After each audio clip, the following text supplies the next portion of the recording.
wonderful, wonderful friends of mine that are guests today that are going to help us continue the conversation about allies in this civil rights summer movement.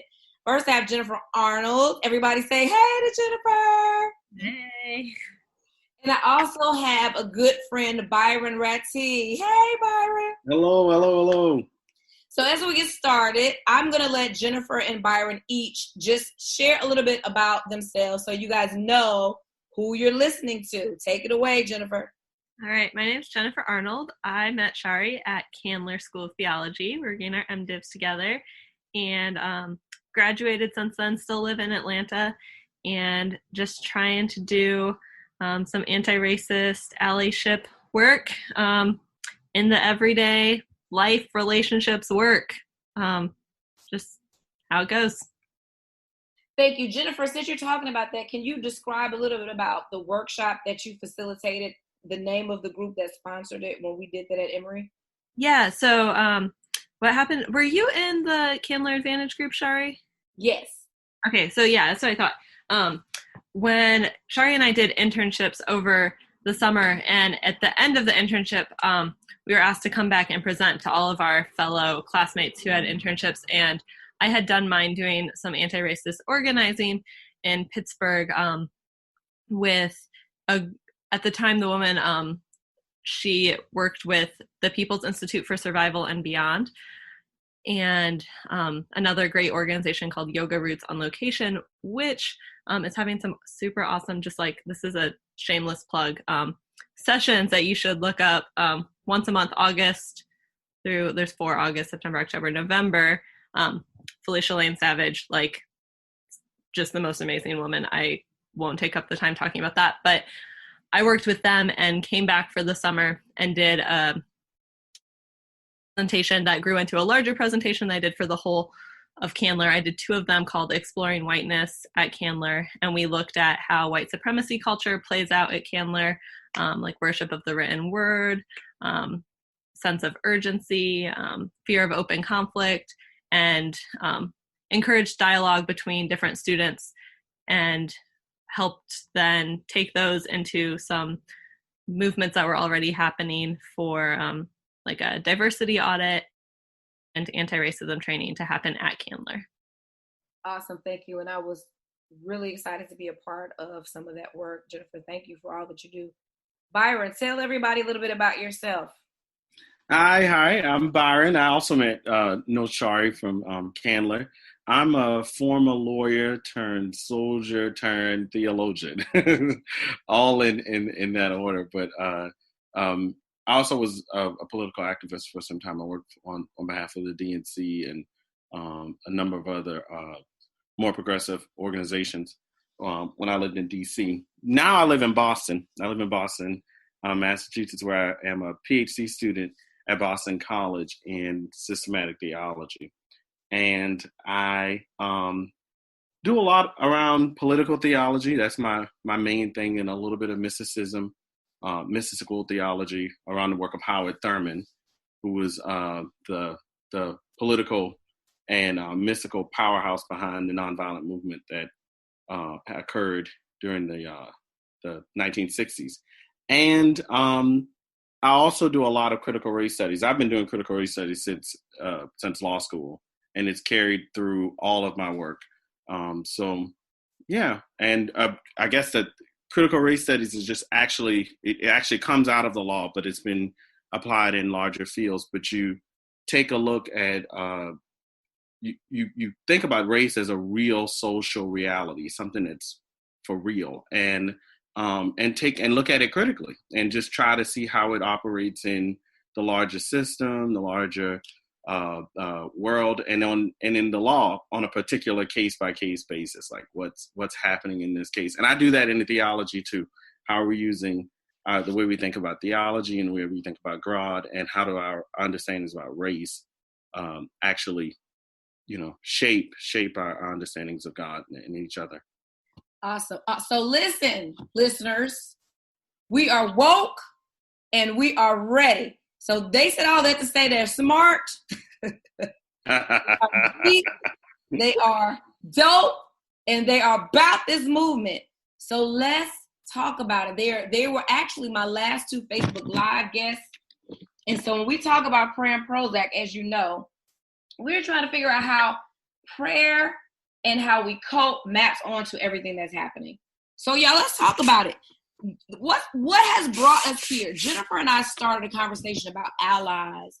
I had the opportunity to speak at US Bank and Elevon, and Jennifer gave me some consultation before I did that, because to me, there is 2-dimensional. One, what I'm thinking you need to be as an ally to me, and then what you as the ally, as the sympathizer, as the person involved needs to do. It's interesting that today is the actual burial of Congressman John Lewis, who was an amazing, amazing person. And I have to say that one of the things that when you think about that march, even when you think about the movie, because at Andy Young's 80th birthday party, Ava DuVernay was talking about how she talked to Andy Young every Sunday. So I think that movie is so critical to reality, because everybody's a little older, they gonna spill the tea. And I think this movie was quintessential to what that looked like. But even watching Selma and thinking about that, 2 things that came out to me above of the courage and all that was required of our leaders were those sympathizers. Viola Luizzo was one. I think about the 3 men, Schwarmer, Robinson. You know, to me, there's something significant about a person, Black or white or whomever, that can leave their place of privilege, leave their place of comfort, leave wherever they are and say, no, I'm safe and I'm good, but this isn't right. And even if I have to sacrifice my own safety to be involved in doing what's right to all those, which is everyone, the Imago Dei, we're all made in God's image, to be a part of this, I need to do it. And so when I'm thinking about what got us here right now,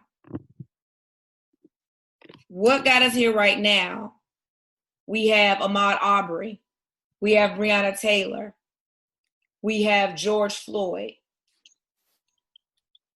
we have the death of C.T. Vivian, we have the death of John Lewis. So here we are. How do we get back to this civil rights summer? What are y'all's thoughts? Am I clear? Because y'all saying I'm frozen. I want to be good. We're okay.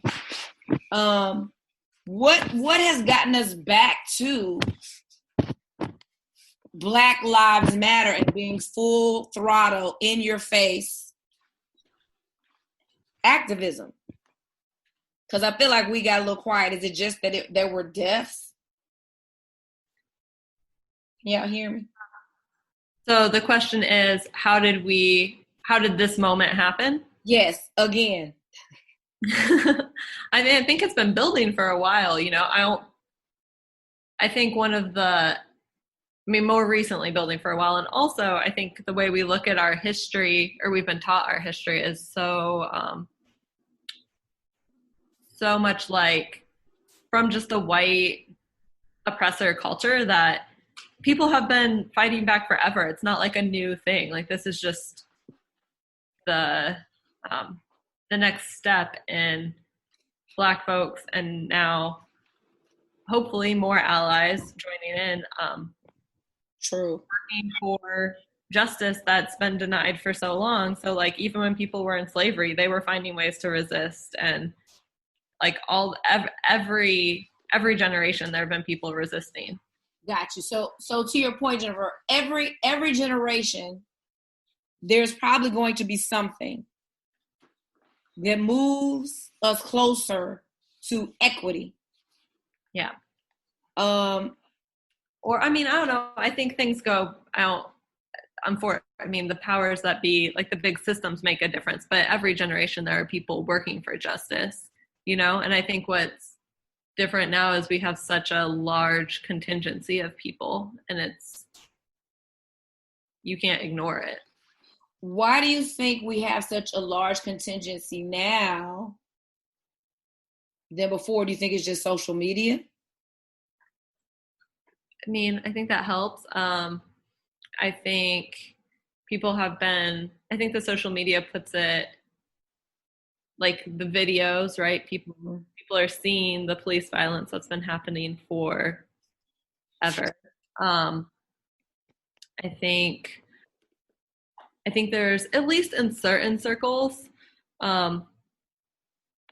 there is like a pressure, like among white liberal, there's a pressure to, put a Black Lives Matter sign in your yard, to do things. I think like, which I think is like probably, I don't know, I can't decide if it's a good thing. I think it's a good thing, but also if that's all you're doing, like I don't know. So I'm curious what Byron or what you I remember you telling me before, like if you're going to be an ally, and I'm going to come back to this definition, if you're going to be an ally, do it because you genuinely mean it, and not because it's pop culture or it's the right thing to do or it's just cute. I wanted to bring up this quote. I don't know how many people are listening that watched Avengers, but there is a scene in Avengers where the Hulk, David Banner, it pulls up on this moped. They're in New York City. Hello, New York. They're in New York City. He pulls up on this moped, and this creature is getting ready to descend on them. And he's like, I got it. And they say, okay, but maybe you should power up. Maybe you should get angry. And he says, but that's the thing. I'm always angry. And just like that, he flips into the Hulk and like beats the crap out of this metal thing. And it made me think about a James Baldwin quote, because I see God and Black history and like literally every single thing that comes on. And James Baldwin said, to be a Negro in this country and to be relatively conscious is to be in a rage almost all of the time. And so Byron, if you got it together, because y'all can't see this, but Byron got like 3 computers going on trying to be logged in with us. What do you think about that Baldwin quote, that to be conscious, to be a Negro in the country and to be relatively conscious is to be in a rage almost all of the time? So when you think about the Civil Rights Summer, the things that brought us here, as Jennifer was saying, just something happening every generation. Well, now we're burning shit up again. And so what does that look like, to be in this rage almost all the time? It's this bothers me a lot. Sometimes it's hard to think about like what it means to be Black in a very positive way. You know what I mean? Like, because when I think of Blackness, I think of like growing up in the Low Country and good community and closeness and good music. Like music and Blackness is so together for me.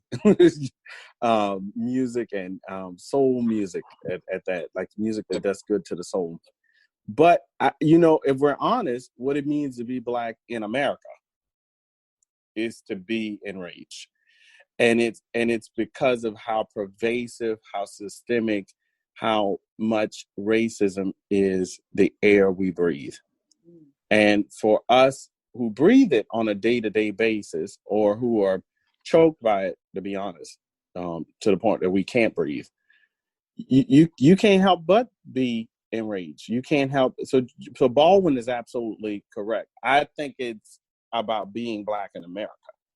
And I always want to qualify that, like, Blackness is beautiful. It absolutely is beautiful. And when we're left to our own devices to live and thrive like any other, group of people in the world, it's a really beautiful thing. But we've created a social condition. We've created a society where it's really, really tough and downright maddening to be Black, and that's what has to change. And so I look for allies, for white allies, for white accomplices. To be honest, I want somebody to conspire with me to tear down this society that makes it so much more difficult, so enraging to just be. I can't help not being. I'm Black. I'm all I want to do is be. And it's the society just doesn't allow me to do that in the most healthy and flourishing way. And it has to change. I won't stand for it.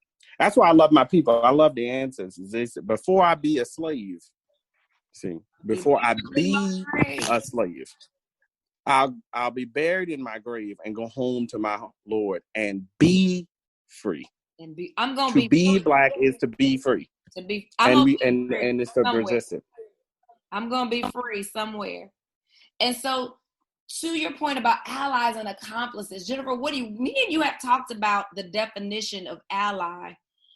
How are you feeling about his use of accomplice? Oh, I love the use of the word accomplice. Because, yeah, I mean, I think ally, your question to me during the Facebook Live of like, why can't we be nice? I think a lot of people think allyship is niceness.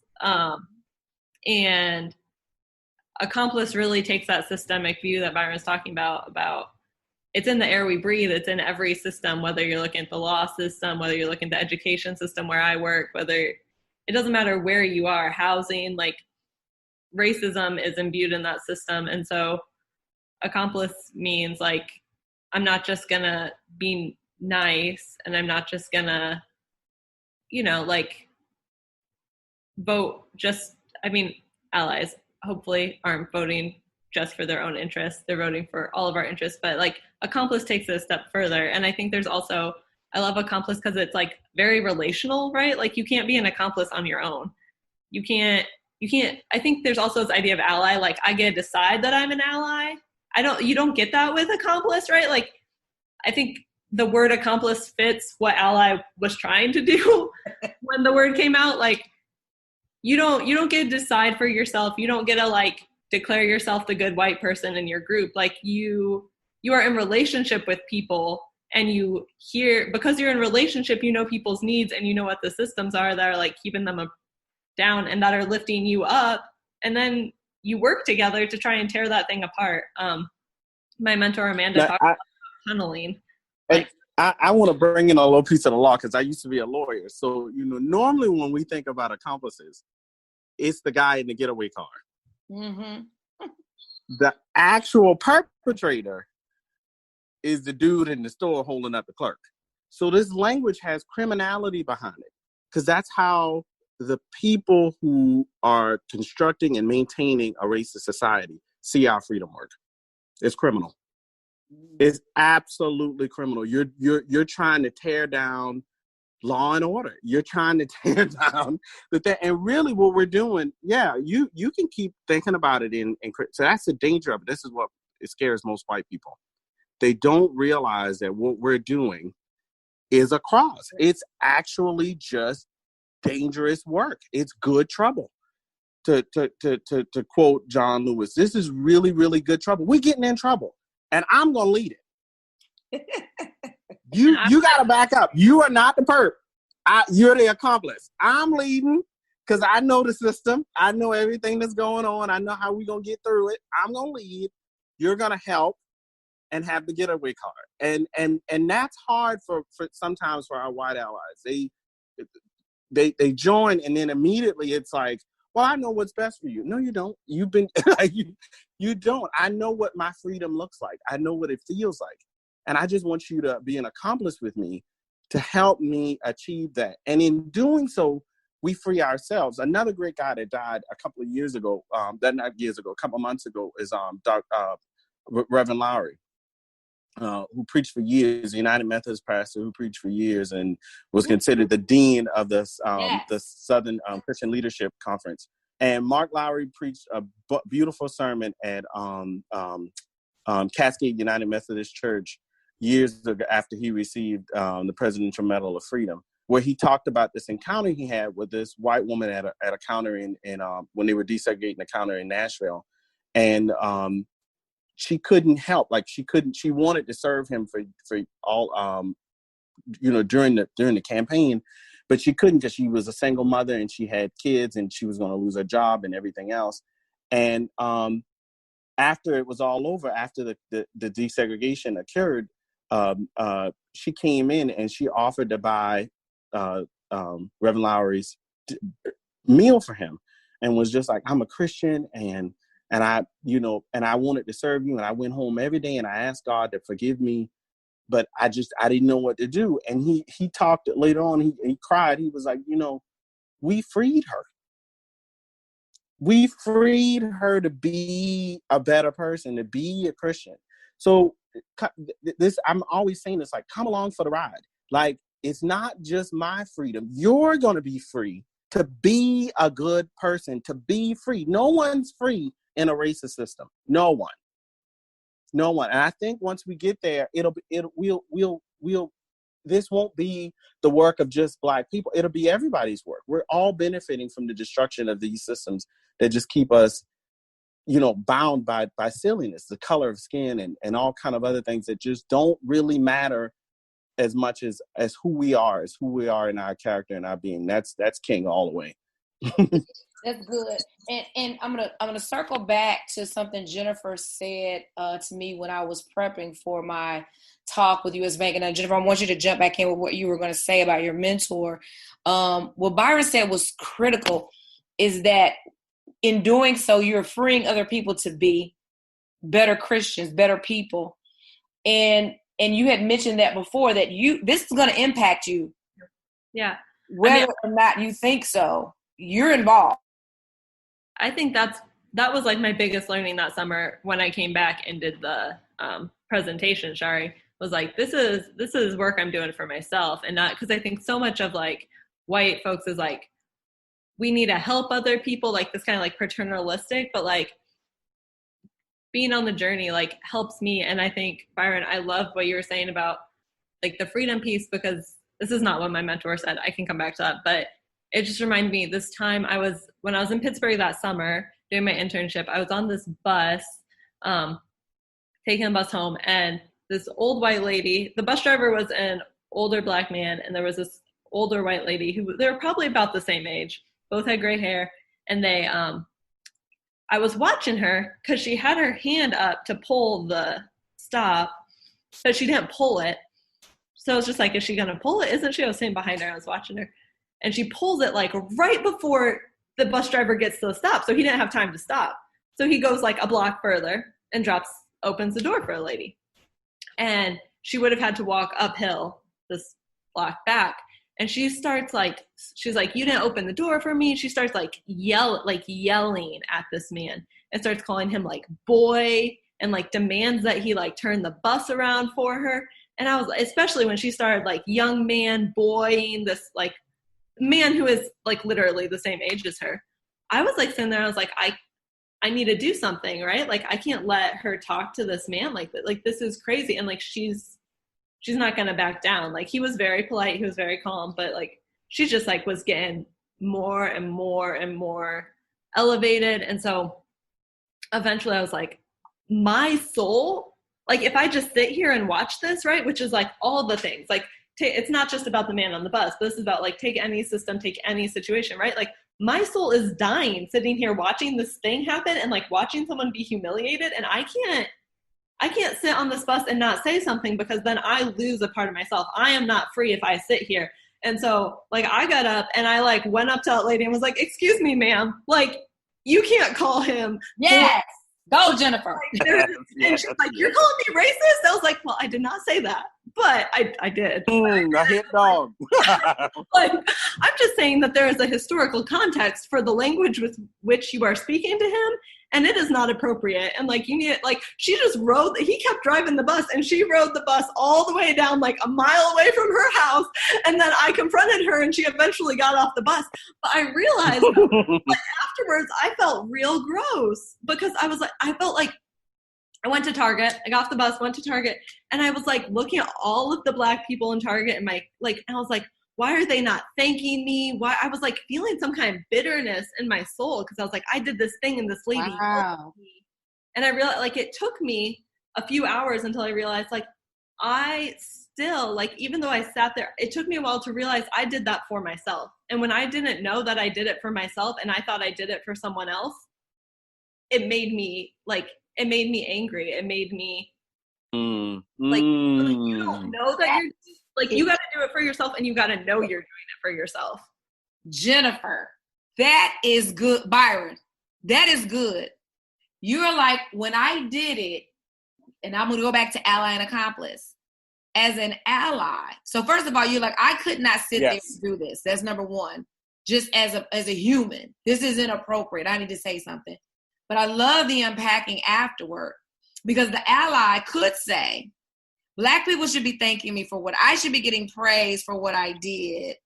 But the accomplice says, no, this is what's right in the sight of God. This is what's right for humanity. This is what no matter what color you are, there should be some honor in how we handle each other. And this is so critical, because I was thinking, I'm exhausted with being angry, because every time I speak up, even if I'm not Baldwin and I'm not angry, me just pointing out injustice makes me look like an angry Black woman. Whether I'm angry, I could just be pointing it out. And so I'm glad that you did that. And I feel like hopefully people will look at being allies and accomplices, because quite honestly, I feel like I'm done, and you can weigh in on this, Byron, with some of the heavy lifting. If I have to talk to you and you still are saying racism doesn't exist, we're far beyond that. I can't even talk to you. I can't even do this. I'm only trying to have conversations with people who were you, Jennifer, after you had the revelation. Having the conversations with people who want to be allies, or who say they do, who are still like got pink, what do they call them? Blind. Thank you. I don't even have the capacity for that. So before we move to the next segment, any last words here about you being accomplished, you being angry for me? Because I don't even want to waste my time. And Byron, you may think differently. Yeah, I think you're right on it. I think it's exhausting when you know that the work is. Think about the statement Black Lives Matter. What does that have to do with us? That we're not asking for a voting right. We're not asking for to sit in the front of the bus or X, Y, and Z. It's not about civility. It's not about civil life. This is about, in your mind, I'm not Black. My life doesn't matter. And I know that that's an illness, that's a sickness for you. And I'm asking you to change your mind. Like, my life matters. Everyone's life matters. But you have to focus in particular. I think it's also a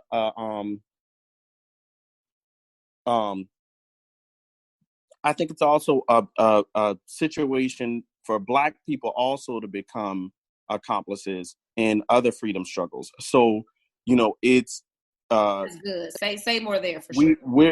We're not free until everybody's free. So we're not free if what Native Americans and Indigenous American people are asking of us is if the quote unquote Redskins means more to you than the dignity of a group of people who find this entire I don't even know how we call it a mascot, but this degrading symbol, that if you can't pick that up, if you're not an accomplice to that, then you're not doing it. You're not doing the work well. It's the same issue around all types of things. We've in Georgia here, Ossoff, our Senate candidate for the Democratic Party, just targeted with anti-Semitic thing. The whole issue we had around Nick Cannon and all the complicity and complications with that also. So even for Black people, no one's getting away with this. We all have to interrogate how racism functions in our own life and our everyday being, and we must be accomplices with the people who need our help in exercising their God-given freedom. And that's it. Everybody's involved. I think Black people are special in a certain way because we get the brunt of a lot. And COVID is showing that, the system is really built to disadvantage Black and Indigenous people, which is even the whole reason why we came up with this phrase of BIPOC. I was Black and Indigenous people, and then people of color. Like, we have to highlight the people that are really experiencing the most pain But that doesn't exclude Black people from the equation. And that's what I wanted to highlight. Like, there are other people who are present too. Them babies at the border in cages, we got to be upset about. We have to be accomplices to that. Everybody, we just got to start. We got to move past it. We got to move past the system. Perfect. Thank you. So let's talk about what this looks like. As we move into our next segment, if I were more advanced, I would have commercials, but we don't. So let's just move on into our next segment. What does that look like, Jennifer, being an accomplice or an ally, personally and professionally, being anti-racist? So it's not just being nice, but being against and tearing down systems. What does that look like for a person professionally and personally? Yeah, I think you got to start by like knowing yourself. I took a peace and conflict studies class in undergrad. That was one of the main things, or how the class started was like, know yourself and know your skills and know your place, know how you relate to people, know your audience.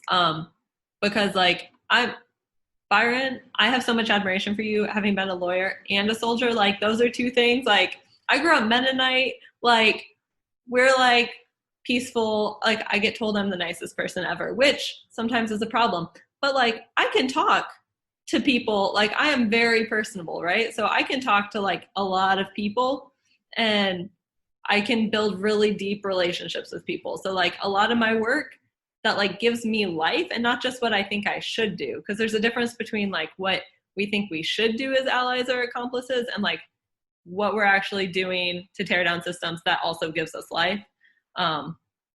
Is like working within like us. I can go out and protest. I can go like, I do that, but like, that's not like the thing where I'm like, ooh, this feels great. Like, but when I'm like working with the school I'm at or working with the church I'm at to create changes on that level, that feels really good to me. But different people are different. So I think we all have to really take stock of like, what are the skills? What are the places I can speak to because of my past experience? Because nobody else is you. Nobody else is going to be able to have that experience and speak to those people. And if you try and fit yourself into somebody else's mold, it's not going to work as well. No, I agree with that because I remember speaking and saying, to be an ally, you don't have to join my movement. You don't have to come in and put on a Black Lives Matter t-shirt. What I need you to do is speak up to your racist uncle, to speak up to your cousin that's a police officer, to stop the joke, to stand in places and take the brunt. And that stuff's more uncomfortable, right? Like, yeah, it's going to be more. I've had some clergy friends that are white that have tried to stand up and they are really feeling it because their churches and members are going bananas on them. And now they're seeing what it really looks like. So I think number one, as a to-do personally and professionally, is to be where you are in your lane. You don't have to jump and be on the front row of the Black Lives Matter movement or laying down in the streets, stopping traffic. You need to do things. You need to do something, but you need to do it authentically where you are and push back in spaces where you can. When we talk specifically about professionally, I want to just lift up some microaggressions because, Jennifer, I remember you told me before that one of the ways you realized that there was a difference. So where Byron, Black folks have conversations with their kids, the talk, how you behave, if you will, with police officers and things like that to avoid getting shot and killed, like it's a real thing. But Jennifer was saying that one of the things for her was literally going to a workshop and hearing about microaggressions and thinking, damn, I do this. And so I'm going to throw some stuff out there. When I look at you, I don't see color. I'm not racist. I have several Black friends. I believe that the best qualified person should get the job. Why do you have to be why do you have to be so animated? And then, even when you go to our Asian brothers and sisters, where are you from? Where were you born? You speak good English. You're a credit to your race. You are so articulate. Have you heard that before? But I've heard you're pretty for a Black girl. Oh. Anytime you gotta say something for this or that, it's like you just shouldn't say it. So I think professionally and personally, I love that you said that your epiphany wasn't from some deep called out racial moment, but a microaggression. Yeah. It's stuff that you have said and heard and like, oh dang, I didn't even realize that was problematic. Be willing to be honest with yourself and not like defensive. I think so often people are willing, like people call you out. You can read the stuff. None of the stuff is a secret, right? Like you can go online and Google a list of microaggressions, but if you're not willing to be honest with yourself and be like, ooh, yeah, I have thought that, or ooh, yeah, I have said that, like, and then take some time to really like figure out where that came from and what that means and like what that means for your relationships and the work that you do, then like you're just complacent, you know? And I agree. I think the deeper question is this is where I do the mysticism. And all mysticism, everybody get all scared when you say mysticism. All mysticism is just an awareness of the presence of God. You're just deep enough. You're deep enough. There's some people deep enough to just think about when God moving at them and to them and with them and in them and all kind of other stuff. But that's all it is. And everybody has mystical experiences. We just it's the cloud, the fog covering you when you're on top of the mountain. My first real big mystical experience was when I saw my niece Jasmine born. I immediately fell in love with her. I didn't even know, like, love at first sight thing. I didn't know that was possible. until it happened. I was just like, this is crazy. So this is how this feels. Like it was just, and to me, that's a touch of God. And but mysticism, in order to do that, you have to touch God. You have to touch yourself. Lord isn't out in some faraway heavens. That's what the Bible said. He's right. God's right here with us, moving and breathing and living with us. And a lot of times, when it comes to confronting issues of racism, it actually is going to happen interiorly. Like it's going to happen. The micro is the interior for me. It's going to happen within you. You'll feel it within you. And so, Jennifer, your story is just is so beautiful. In both of those cases, on the bus and with the listing of the microaggressions, that was internal work. That was internal work to be able to see a difference between what you think is goodness and right and some of the stuff that we see in ourselves. I actually think the harder work for most white people is to go tell their parents that they're racist. It's a lot easier to put up the sign in your yard than to go to your church council and say, we're racist. It's a lot easier to, march in the streets and have your mask on and your signs and everything else than to really just stop and look in your own family and say, have we ever attended a Black funeral? Have we ever been to a Black wedding? It's so good, Byron. Like that is so, and Jennifer, you can chime in, but man, you're right. It is always sometimes easier to do things outside of yourself. I could go to a march, I could put up a sign, but to confront my mom or dad, or to go to, when I was doing racial reconciliation discussions between Peachtree, UMC, and Cascade, and they're like, well, why haven't we ever fellowship together? I'm like, because neither one of y'all have tried to drive across the city. Like you passed going to your church. It's not that hard to make the effort, but it's going to involve you doing something intrinsic, honoring the intrinsic thing that you're feeling, where you actually have to be personable. Yeah. And so that call, in a way, Shari, the thing will call to you because it's the spirit. It's spirit calling you. You were on the bus and it got deep. You saw this man and it was like, I can't sit here. My being, that's not your being, that's the Lord, I think. That's the spirit calling you and being like, come on, you can do it. You can do it. This is everyday mysticism for me. That's the Lord calling you out into something a lot more deeper and a more real, and you have to answer. And if you do that, it gives you the courage. This is where my Thurman said, it's small things. You do small things, and then eventually, when the big thing comes, you've worked up the muscle. You've got the muscle ready to do this. So don't run away from the small little insights, the small little promptings of the Spirit that says, we're better than this. We don't have to do this. We can't. Our spirit won't stand for this. We have to get in good trouble so that we can be better people. To me, that is the Spirit of God leading you. It is not some social consciousness.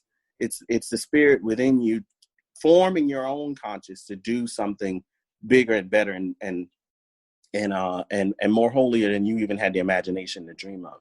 Yeah, I love that you're bringing in like the Spirit and the mysticism, Byron, because I think so much of what white folks do is we intellectualize, and you can't be connected with God in this like intellectual like space of just like, I'm gonna write like a list, like a checklist of things that I'm gonna do, and that's gonna make the world right. Like it does stem from that internal place, and you got to be able to feel. Like our work as white folks is to feel pain, you know, and feel hope. You know, when do something. When the civil rights movement happened, they had schools.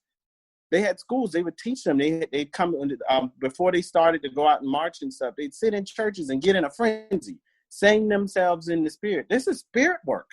This is real work. Fighting racism, fighting all of these structural injustices. This is not for the faint of heart. You got to get worked up, prayed up, ready to go. Jennifer said that before. You cannot be neutral. You cannot be neutral. And then loving what you just said, you got to be worked up and prayed up. So we talked about how we got here. We talked about what it's going to take to help. And so how do we stick together in this as we move to the last part?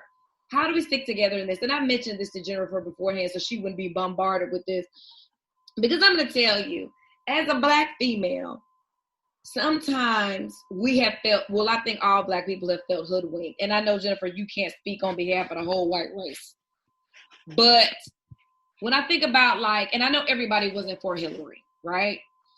But right before that, we had this women's suffrage march. And it's like, come on, Black women, join us. Black women show up. Come on, Black women, vote for Hillary. Black women show up. And then it's like the agenda gets flipped. We are asked to be a part of these other movements. And we show up and we do it. And then there's this separate agenda that was like, well, we needed your numbers. We needed your presence. And now we're looking like, well, what happens to the rest of y'all? Because we thought we was doing a movement. So how can we move past the hoodwinking feeling? How can we stick together? And I have a Black male and a white female. What is that for all of us? How can we get through this work and not feel like we're being taken advantage of for some other agenda and not really be all present doing the work? Y'all answer that as you see.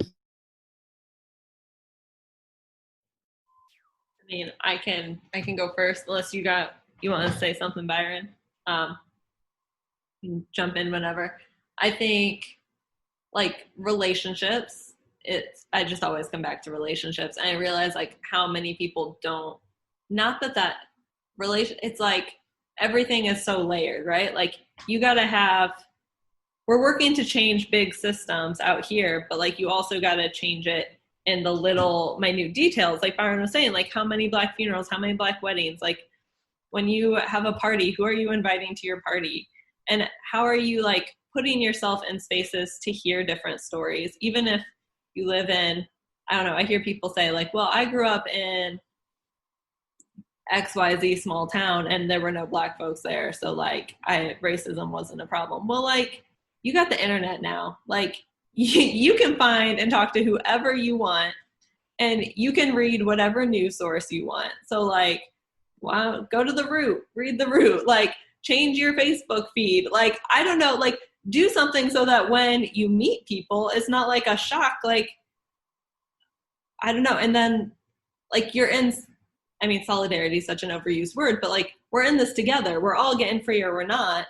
And it's not, I'm doing this thing and let me pull these people along with me. But like, how can you put yourself in a space where you're trying to be co-conspirators, trying to be accomplices together, you know?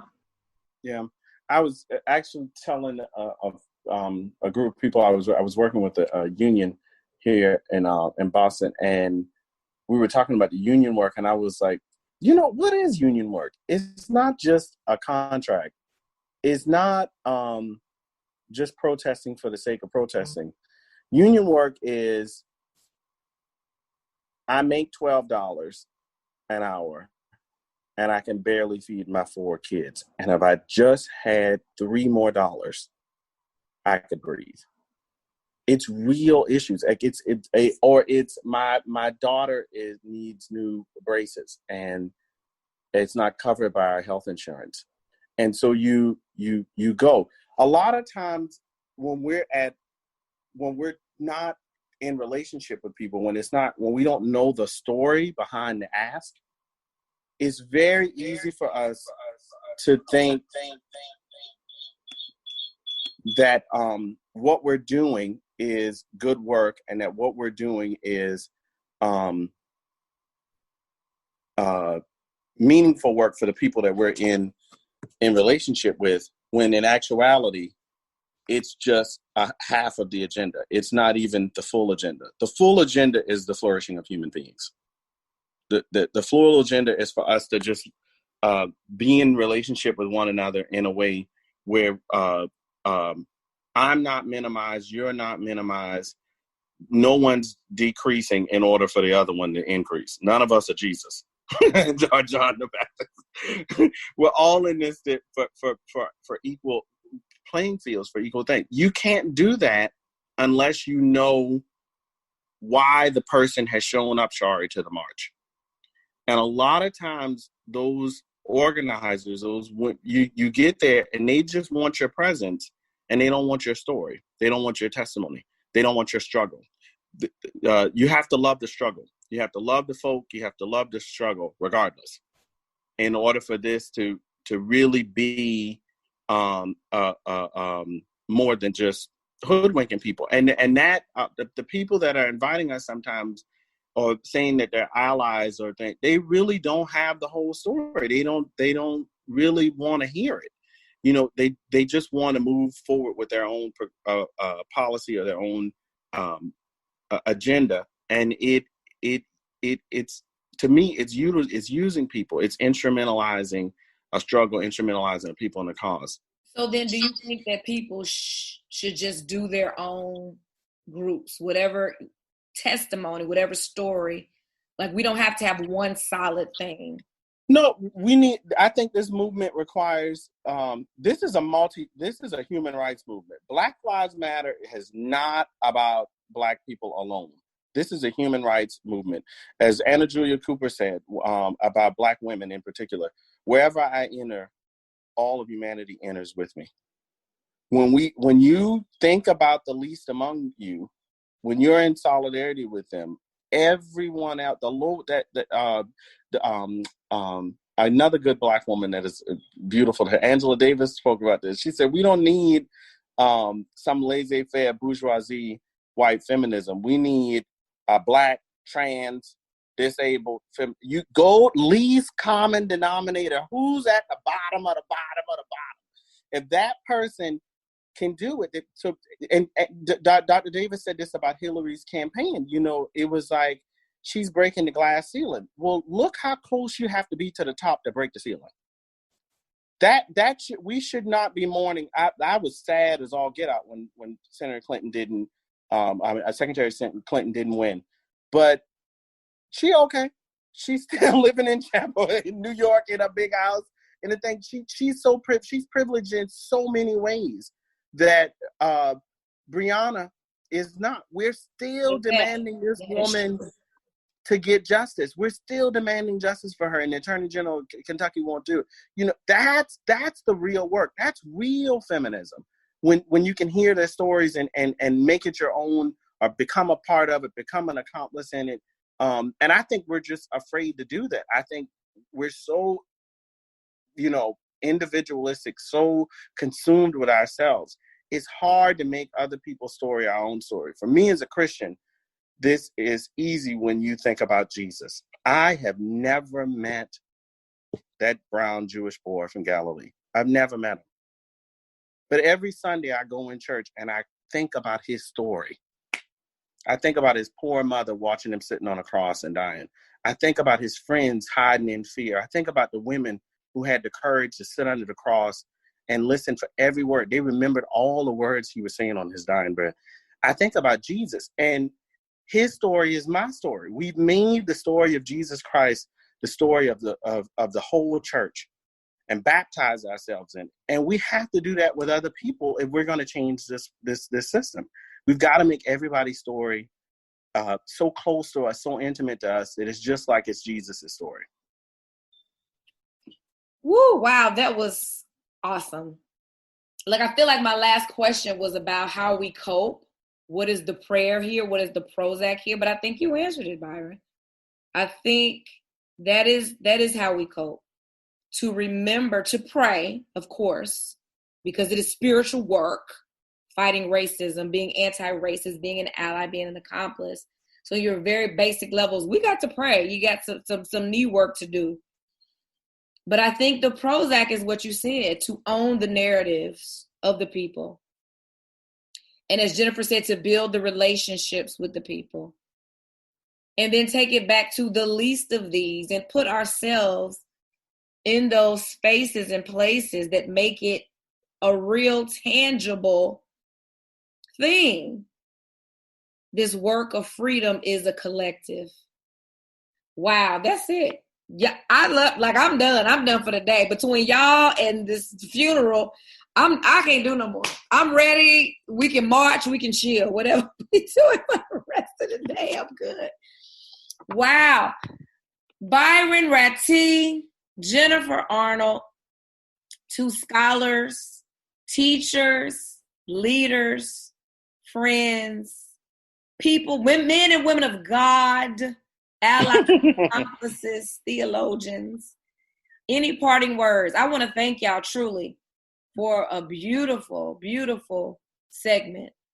Any parting words as we conclude? Thank you. You're doing good. Thank you. Yeah. So thank you. Thank you, Shari. Thank you. Don't thank me. Thank you. So, listeners, listen.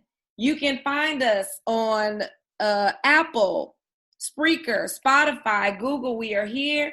We are praying. We are Prozacing. We are believing that God is hearing and doing and being in all of our spaces.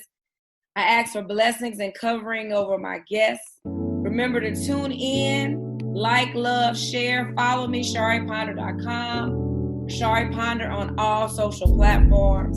And remember, in all things, whether you're praying or needing Prozac, find your balance. Talk to y'all next week.